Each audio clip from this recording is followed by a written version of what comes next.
മാരകരോഗികളായ മുതിർന്നവർക്ക് സ്വയം ജീവിതം അവസാനിപ്പിക്കാൻ അനുവദിക്കുന്ന ബില്ലിനെ പിന്തുണച്ച് UK പാർലമെന്റ്.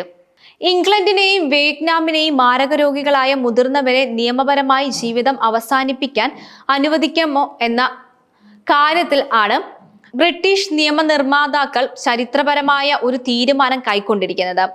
ലിബർ MP കിം ലീഡ്ബീറ്റർ മുന്നോട്ട് വെച്ച ടെർമിനൽ അൽ അഡൾട്ട് ബിൽ UK ജീവിതാവസാന പരിചരണത്തെയും വ്യക്തിഗത സ്വയംഭരണത്തെയും സമീപിക്കുന്ന രീതിയെയും പുനർനിർവചിക്കുകയാണ്. ബിൽ ഇപ്പോൾ ഹൗസ് ഓഫ് കൊമേഴ്സിൽ അതിന്റെ എല്ലാ ഘട്ടങ്ങളും പൂർത്തിയാക്കി കഴിഞ്ഞിരിക്കുന്നു. വോട്ടെടുപ്പിന് മുൻപ് MP-മാർ ബില്ലിനെ കുറിച്ചുള്ള ആശങ്കകളെക്കുറിച്ച് ഏകദേശം 3 മണിക്കൂർ ചർച്ച നടത്തി.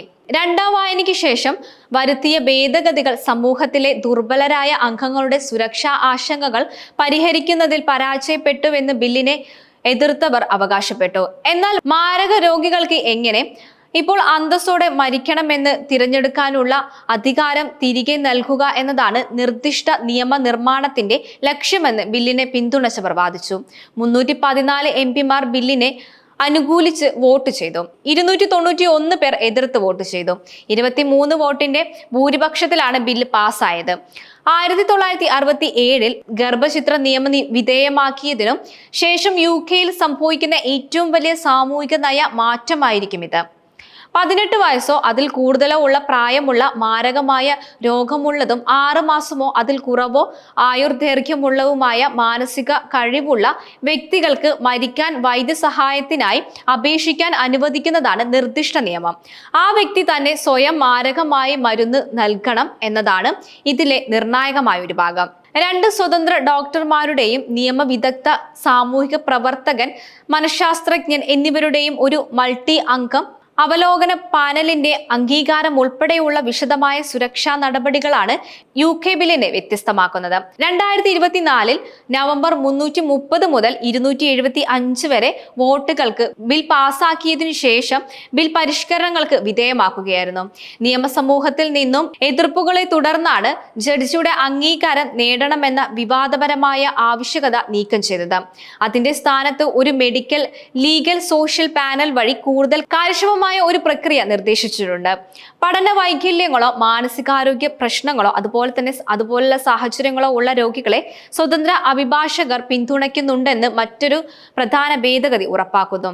ഒരു മെഡിക്കൽ അല്ലെങ്കിൽ സോഷ്യൽ കെയർ പ്രവർത്തകനെയും ഈ പ്രക്രിയയിൽ പങ്കെടുക്കാൻ നിർബന്ധിതരാക്കാൻ കഴിയില്ലെന്നും ബിൽ വീണ്ടും സ്ഥിരീകരിക്കുന്നുണ്ട്.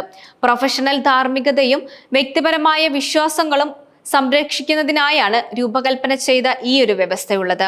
ദയാവധം നിയമവിധേയമാക്കിയ 2 രാജ്യങ്ങൾ ആഗോളതലത്തിൽ ഇത്തരം നിയമനിർമ്മാണം പരിഗണിക്കുന്ന ആദ്യത്തെ രാഷ്ട്രമല്ല UK. Canada, Australia, Belgium, Spain, New Zealand തുടങ്ങിയ രാജ്യങ്ങൾ കർശനമായ നിയന്ത്രിത സാഹചര്യത്തിൽ ദയാവധത്തെ നിയമവിധേയമാക്കിയിട്ടുമുണ്ട്. ലിബറൽ നിലപാടിന് പേരുകേട്ട സ്വിറ്റ്സർലാൻഡ് പ്രവാസികൾക്ക് പോലും സഹായത്തോടെയുള്ള മരണം അനുവദിക്കുന്നുമുണ്ട്. അമേരിക്കയിൽ ഒറിഗോൺ, കാലിഫോർണിയ എന്നിവിടങ്ങൾ ഉൾപ്പെടെ 11 സംസ്ഥാനങ്ങൾ കർശനമായി സുരക്ഷാ മുൻകരുതലുകളോട് കൂടി ഡോക്ടർമാരുടെ സഹായത്തോടെയുള്ള മരണത്തെ അനുവദിക്കുന്നുമുണ്ട്. ഒരു ആരോഗ്യ വിദഗ്ധൻ മാരകമായ അളവ് നൽകുന്ന ദയാവധം നെതർലാൻഡ്സ്, കാനഡ തുടങ്ങിയ സ്ഥലങ്ങളിൽ നിയമപരമാണ്. എന്നാൽ ഇവരൊന്നും പക്ഷേ UK-യുടെ നിർദ്ദിഷ്ടമായ നിയമത്തിന്റെ ഭാഗവുമല്ല.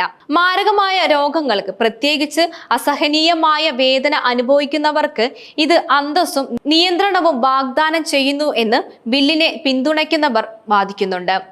ധനികരായ പൗരന്മാർ സഹായത്തോടെയുള്ള മരണത്തിനായി ഇതിനോടകം സ്വിറ്റ്സർലാൻഡിലേക്ക് യാത്ര ചെയ്യുന്നുണ്ടെന്നും എന്നാൽ മറ്റുള്ളവർ ക്രിമിനൽ പ്രോസിക്യൂഷനോ ദീർഘകാല കഷ്ടപ്പാടോ നേരിടേണ്ടി വരുമെന്നും അവർ ചൂണ്ടിക്കാണിക്കുന്നുണ്ട്. ദയാവധം പൂർണ്ണമായും തിരഞ്ഞെടുപ്പ്, അതുപോലെ അനുകമ്പ, നിയന്ത്രണം എന്നിവയുടെ അടിസ്ഥാനത്തിലാണ് എന്ന് ബിൽ അവതരിപ്പിച്ച കിം ലീഡ്ബീറ്റർ പറയുന്നു. എന്നാൽ പ്രായമായവർ, വികലാംഗർ അല്ലെങ്കിൽ കുടുംബത്തിന് ഒരു ഭാരമായി തോന്നുന്നവർ എന്നിവരെ ബലപ്രയോഗത്തിലൂടെ ദയാവധത്തിന് വിധേയമാക്കിയേക്കാം എന്ന സാധ്യതകളാണ് ബില്ലിനെ എതിർക്കുന്നവർ ചൂണ്ടിക്കാണിക്കുന്നത്.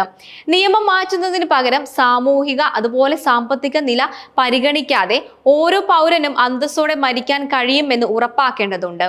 UK പാലിയേറ്റീവ് കെയറിൽ കൂടുതൽ നിക്ഷേപിക്കണമെന്നും വിമർശകർ വാദിക്കുന്നുമുണ്ട്. അതേസമയം ഇന്നത്തെ വോട്ടെടുപ്പ് സ്വതന്ത്ര വോട്ടെടുപ്പായിരുന്നു. രാഷ്ട്രീയ തലത്തിനപ്പുറം മാനസികതയെ അടിസ്ഥാനമാക്കി തീരുമാനമെടുക്കാൻ എംപിമാരെ അനുവദിച്ചിരുന്നു. ഹൗസ് ഓഫ് ലോർഡ്സിലേക്ക് പോകും. അവിടെ നിയമനിർമ്മാണം ഭേദഗതി ചെയ്യുകയോ വൈകിപ്പിക്കുകയോ ചെയ്യാം. പക്ഷേ അത് പൂർണ്ണമായും തടയില്ല. 2029 നടപ്പാക്കാൻ പ്രതീക്ഷിക്കുന്നു എന്നാണ് കിട്ടുന്ന വിവരം. ഇത് ആഴത്തിലുള്ള സാംസ്കാരികവും അതുപോലെ തന്നെ വൈദ്യശാസ്ത്രപരവുമായ പരിവർത്തനത്തിന് തയ്യാറെടുക്കുന്ന രാജ്യത്തിന് വേണ്ടത്ര സമയം നൽകും എന്നതാണ് സൂചിപ്പിക്കുന്നത്.